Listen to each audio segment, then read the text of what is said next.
So Epstein was the low-hanging fruit. Just like Keith Raniere from Nexium was the low-hanging fruit. Just like Diddy is the low-hanging fruit. Did all these guys do all the things they say? Yeah.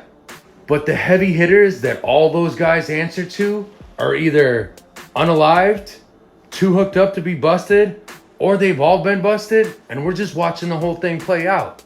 But who those heavy hitters are isn't really that hard to find. And I'll show you right now, for entertainment purposes, of course, because I know absolutely nothing and I'm just making this stuff up.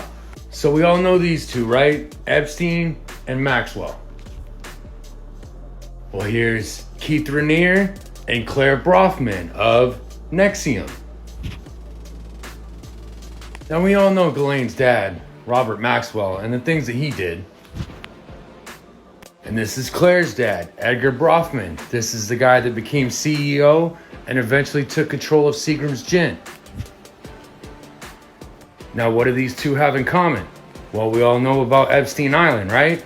Well, the Brofmans also have their own island in Fiji. So that's two different families basically doing the same thing in two different sides of the world, right? Well, what most people don't know is that Robert Maxwell and Edgar Brofman were friends and business partners. There they go, right there. Now, Robert Maxwell and Edgar Brofman had another friend you might know. His name? Les Wexner, the owner of Victoria's Secret. Also known as the man that financed Epstein.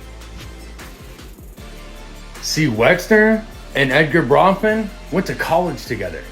So Robert Maxwell, Edgar Brofman, and Les Wexner are all good buddies. But there's one person missing out of that little group. And his name, it might sound familiar. Steven Spielberg. Now, Spielberg is wicked in his own way. But anybody that's been down that rabbit hole knows that he fits right in with this little group. Now think of the industries these people have covered. Wexner has fashion covered. Robert Maxwell, education as well as news. Edgar Brofman, the same thing. He was a media mogul and then went off into alcohol.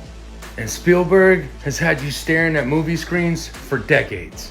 Now ask yourself, if these people wanted to hide what they were really doing behind closed doors in this little group, would it really be that hard to distract you and completely direct your thought process to go wherever they want it to? Nope. It's a scary thought, ain't it? No, don't get me wrong. These guys have people they answer to as well, but those people you'll never hear about till after it's over. Oh, and before I go, here's a picture of Edgar Brofman and old Billy. And here's another one of Edgar and this guy at the White House. Y'all stay safe.